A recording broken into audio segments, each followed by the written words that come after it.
Hello, my name's Jacko, and today I'm going to be talking to you about preference formation. Preference formation is the process in which consumers draw upon past knowledge and experiences in order to make decisions. This affects their attitudes towards products, ultimately affecting what they will buy and what products they prefer compared to others in similar categories. In an environment where preference formation dictates how we view products, classical conditioning surfaces as an important part of this process. In a few minutes, we're going to get into a really exciting journal article that's going to explain a lot of these concepts around preference formation. But first, let's give you a background on classical conditioning.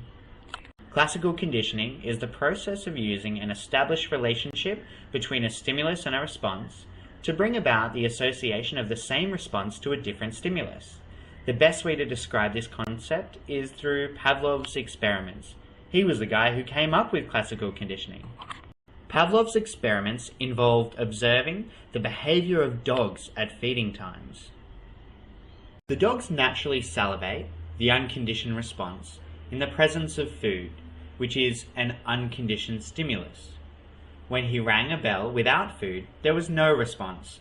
This was a neutral stimulus. He then began to ring the bell each time he bought the dogs food. This was the conditioned stimulus. The dogs would associate this bell ringing with food.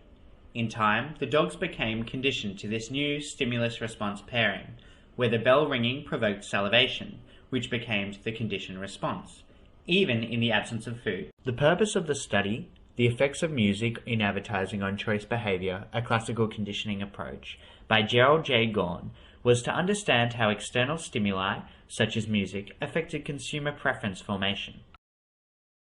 The experiment conducted by Mr. Gorn was designed to find a correlation between enjoyable music and product choices, where the unconditioned stimulus, either liked or disliked music, would be paired with a product, a pen, which is initially neutral but would then become the conditioned stimulus after the pairing. Their pilot study consisted of subjects who had to choose between different coloured pens in order to find two colours, beige and blue, that, when given the choice between them, subjects would feel neutral. They then got another group of people to evaluate between music from the movie Grease and classical Indian music, and rate them, depending on whether they liked or disliked the music. The actual experiment consisted of random subjects split into 4 groups, exposed to combinations of liked or disliked music and blue pens or beige pens.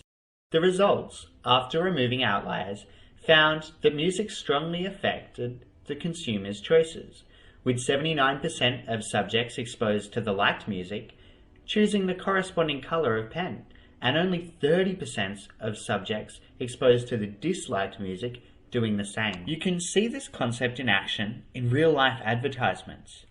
An example is Michelin's tyre commercial. They use the image of babies sitting in tyres. The babies, which are the unconditioned stimulus, elicit positive feelings, which is the unconditioned response. Pairing the tyres, an initially neutral stimulus, with the babies means that the tyres start to then elicit the same positive feelings, the conditioned response. That means that they become the conditioned stimulus. Over the next decade, as advances in technology and neuroscience provide new opportunities to marketers, they're going to face ethical dilemmas about what is in the scope of their activities. The best defense as a consumer is to understand the techniques that are being used to persuade you. I'm Jacko, and it's been great to have your time today. And now, we're going to leave you with some babies in tires. Raindrops keep falling on my head, but that doesn't mean my eyes will soon be turning red. Crying's not for me, 'cause I'm never gonna stop the rain by complaining, because I'm free.